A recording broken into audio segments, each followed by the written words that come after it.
Hello friends, welcome to math university. तो आप सभी को गणेश चतुर्थी की बहुत बहुत शुभकामनाएं और हार्दिक अभिनंदन।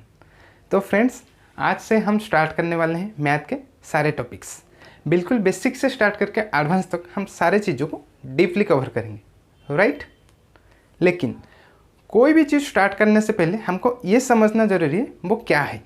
जैसे हम मैथ स्टार्ट करेंगे तो मैथ्स क्या है, व्हाट इज़ मैथमेटिक्स, इसका शुरुआत कैसे हुआ था और इसका इम्पोर्टेंट ह्यूमन लाइफ में क्या है, मतलब हमारी ज़िंदगी में क्या है, ये सब कुछ हमारे लिए समझना ज़रूरी है कि नहीं।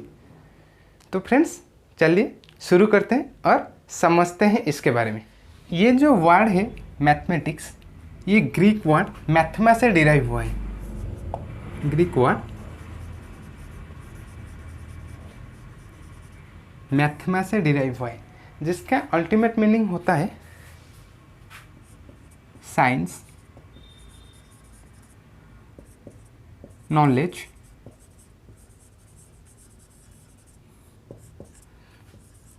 लर्निंग, ये सब कुछ। मतलब science and math, science and math दोनों अलग अलग नहीं है, वो दोनों आपस में कंप्लीटली इंटरकनेक्टेड है। जैसे साइंस का काम क्या है, नेचर के बारे में बताना, मतलब नेचर को डिफाइन करना। लेकिन वो कैसे नेचर को डिफाइन करेगा, मेरा मतलब वो मैथ्स के जरिए ही तो नेचर को डिफाइन करेगा। समझ में नहीं है, ठीक है। फॉर एग्जाम्पल, साइंस ने बता दिया कि लाइट का एक स्पीड होता है, लाइट का एक स्पीड होता है, लेकिन कितना स्पीड होता है, दैट इज 3 × 10⁸ मीटर पर सेकेंड। ये जो 3 × 10⁸ मीटर पर सेकेंड, इसको कौन कैलकुलेट करेगा और किसके जरिए कैलकुलेट करेंगे, मैथ्स के जरिए ही तो कैलकुलेट करेंगे। यहाँ तक समझ में आ गया कि साइंस एंड मैथ को छोड़कर ह्यूमन लाइफ एग्जिस्ट करना is next to impossible, right. तो साइंस के बिना मैथ्स अधूरा है, मैथ्स के बिना साइंस अधूरा है। तो अगर मैथ हमारी ज़िंदगी के लिए इतना इम्पोर्टेंट है तो चलिए समझते हैं इसका शुरुआत कैसे हुआ था, कैसे इसका डिस्कवर पहले से अब तक हुआ है, ठीक है। तो फ्रेंड्स, चलिए शुरू करते हैं और समझते हैं इसके शुरुआत के बारे में। तो आप मुझे ये बताइए, दुनिया का जो सबसे पुराना सिविलाइजेशन था वो क्या था, that is Mesopotamia civilisation. That is Mesopotamia civilisation around 4000 BC। तो आप लोग पिरामिड का नाम सुने होंगे।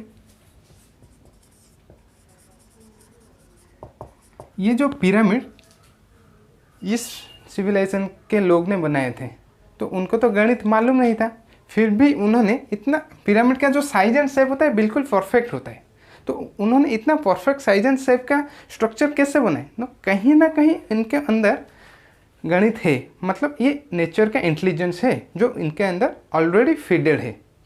इसका मतलब गणित जब दुनिया शुरू हुआ था तब से है, और ऐसा नहीं कि सिर्फ इंसान के अंदर है, जानवर के अंदर भी गणित है। आपको सुनकर ताज्जुब होगा, लेकिन ये बात सच है। जैसे एक जानवर के 4 बच्चे में से, अगर मान लीजिए एक जानवर के 4 बच्चे हैं, इसके 4 बच्चे में से एक बच्चा कहीं चला जाता है तो वो आकर उसको ढूंढता है,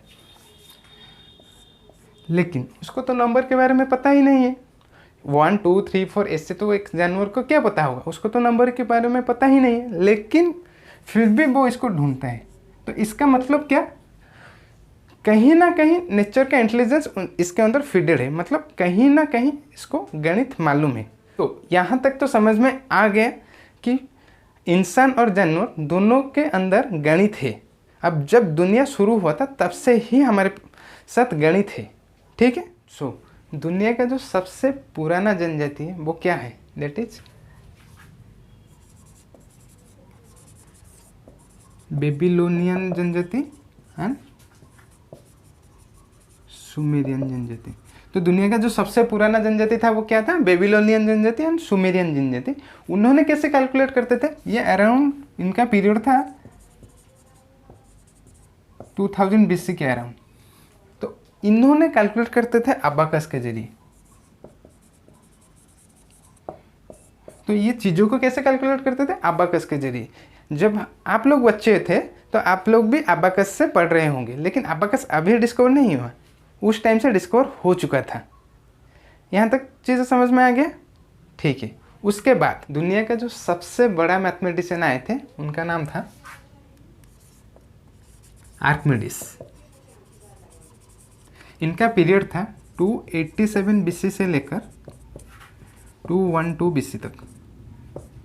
और इनको याद रखना, इनको फादर ऑफ मैथमेटिक्स बोलते हैं। आर्किमिडीज जी को फादर ऑफ मैथमेटिक्स बोलते हैं। और इन्होंने पाई का डिस्कवर किए थे। लेकिन ये जो पाई का जो वैल्यू दिए थे वो इतना एक्यूरेट नहीं था, लेकिन पाई के बारे में इन्होंने पहली बार बताए थे। देन 5th सेंचुरी में आए आर्यभट्ट जी ने।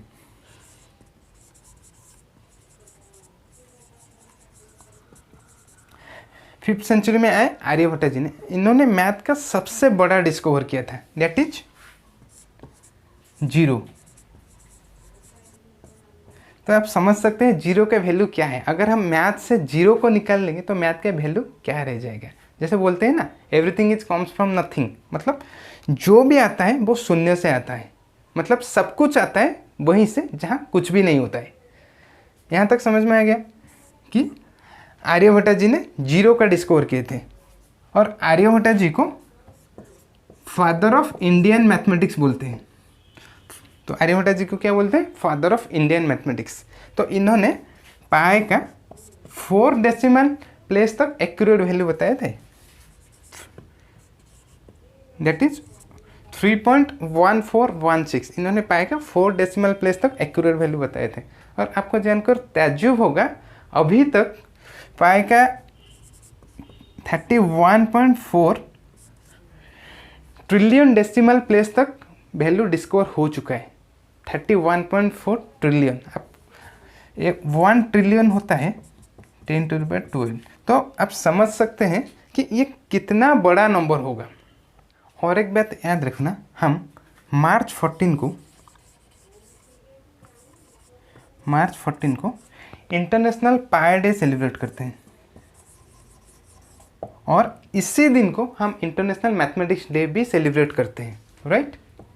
तो मार्च 14 को ही क्यों हम इंटरनेशनल पाई डे सेलिब्रेट करते हैं, किसी और दिन को क्यों नहीं? क्योंकि पाई, ये याद रखना, पाई का जो एक्यूरेट वैल्यू होता है, अप्रोक्सीमेट वैल्यू होता है, दैट इज 3.14।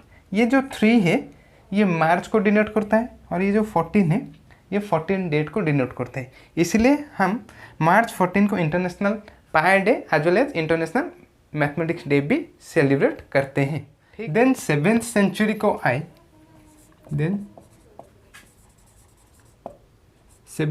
को आए, ब्रह्मगुप्त जी ने।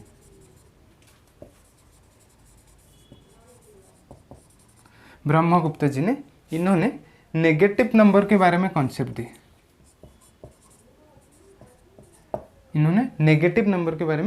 दिए। मतलब इससे पहले लोगों ने 0, 1, 2, 3, मतलब जीरो के बाद के नंबर के बारे में तो लोगों को मालूम था, लेकिन जीरो के पहले जैसे -1, -2, -3, इस तरह जीरो से पहले जो नंबर आता था उस नंबर लोगों को मालूम नहीं था, ठीक है? उसको बताया ब्रह्मगुप्त जी ने। और उस समय लोगों ने नेगेटिव नंबर को डेप्थ और पॉजिटिव नंबर को वेल्थ या फॉर्चून करके बोलते थे, राइट? और उस टाइम ब्रह्मगुप्त जी ने थोड़ा थोड़ा कैलकुलेशन करना भी शुरू किया, मतलब छोटे लेवल में कैलकुलेशन करना स्टार्ट किया। जैसे 1 - 0 1, 1 + 0 1, 1 × 0 0, इस तरह छोटा छोटा कैलकुलेशन करना उन लोगों ने स्टार्ट किया। कौन स्टार्ट किया? ब्रह्मगुप्त जी ने कैलकुलेशन करना शुरू किया। उसके बाद उसके ठीक 500 साल बाद, मतलब 12th सेंचुरी तक लोगों ने धीरे धीरे कैलकुलेशन करना सीखा, धीरे धीरे गणित को जानना सीखा, उसका डेवलप धीरे धीरे होने लगा। उसके बाद 12th सेंचुरी को आए,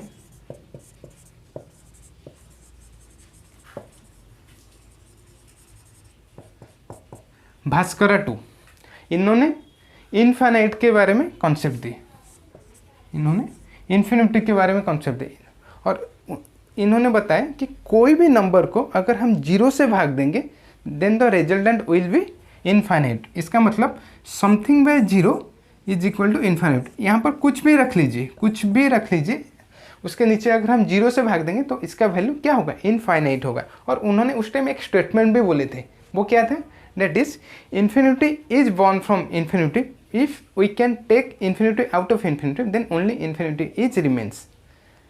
जिसका अल्टीमेट मीनिंग ये होता है, ये जो इन्फिनिटी है इसका जन्म इन्फिनिटी से ही हुआ है। अगर हम इस इन्फिनिटी को इन्फिनिटी से निकाल भी देंगे फिर भी इन्फिनिटी ही बचेगा। क्लियर, यहाँ तक समझ में आ गया। मतलब इन्फिनिटी का जन्म भी इन्फिनिटी से हुआ है, अगर हम इन्फिनिटी को इन्फिनिटी से निकालेंगे फिर भी से वही इन्फिनिटी ही रहेगा। यहाँ तक समझ में आ गया। इससे बहुत साल बाद, मतलब करीब करीब 700-800 साल बाद 1800, जस्ट ए मिनट,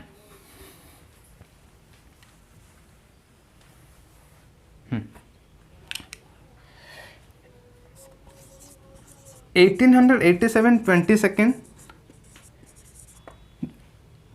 दिसंबर को भारत में बहुत बड़े मैथमेटिशियन का जन्म हुआ जिनका नाम था एस रामानुजन।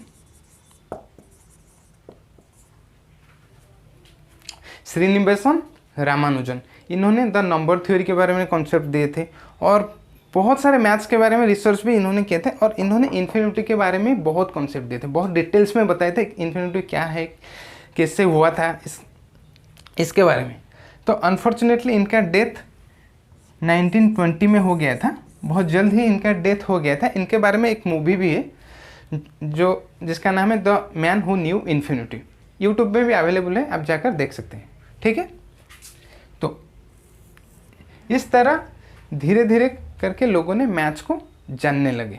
ठीक है, और एक बात आप याद रखना, 22 दिसंबर को हम नेशनल मैथमेटिक्स डे सेलिब्रेट करते हैं, मतलब रामानुजन के जन्मदिन पर हम नेशनल मैथमेटिक्स डे सेलिब्रेट करते हैं।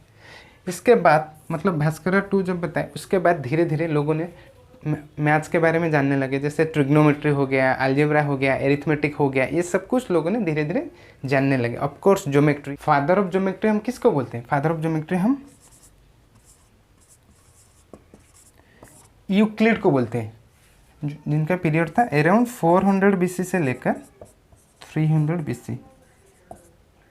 जब हम ज्योमेट्री स्टार्ट करेंगे तो इनके बारे में हम डिटेल में पढ़ेंगे। ठीक है, तो फ्रेंड्स आज ये छोटा सा इंट्रोडक्शन था मैथ के बारे में। फ्रेंड्स आज हमको काफ़ी कुछ सीखने को मिला, इस तरह हम आगे भी सीखते रहेंगे। ठीक है, एक बात याद रखना, मैथ बहुत ही इंटरेस्टिंग होता है। कुछ बच्चे मैथ्स को डर जाते हैं, लेकिन मैथ्स कोई डरने वाला चीज़ नहीं है। अगर आपके अंदर मैथ करने का स्किल डेवलप हो जाए तो आपको क्या लगता है, आप सिर्फ आपका किताबों का प्रॉब्लम सॉल्व करेंगे? नहीं, आप आपके ज़िंदगी का प्रॉब्लम भी सॉल्व कर पाएंगे। जैसे मैथ्स का जो फुल फॉर्म होता है वो उसके अंदर ही छुपा होता है। तो उसका फुल फॉर्म क्या होता है, mental ability to handle situation. तो आप आपका सिचुएशन को भी हैंडल कर पाएंगे। ठीक है, तो किसी ने सच ही बोला है, in this whole world only mathematics can say every problem has solution. ठीक है, तो नेक्स्ट क्लास हम जो मैथ का जो सबसे बेसिक होता है उसी से स्टार्ट करेंगे। मैथ का जो सबसे बेसिक क्या होता है, दैट इज कैलकुलेशन। अगर आपका मैथ बहुत ही स्ट्रांग है लेकिन कैलकुलेशन में आपका पकड़ नहीं है तो आगे कहीं ना कहीं जाके आप मैथ्स में अटक जाएंगे। ठीक है, तो नेक्स्ट क्लास हम सिर्फ कैलकुलेशन को सीखेंगे नहीं, ये भी सीखेंगे कि बड़ी से बड़ी कैलकुलेशन को हम कैसे चुटकियों में सॉल्व करेंगे, मतलब सेकेंड्स में आएंगे आंसर्स। ठीक है, मिलेंगे next class calculation trick and technique के साथ। Okay, thank you so much for watching this video.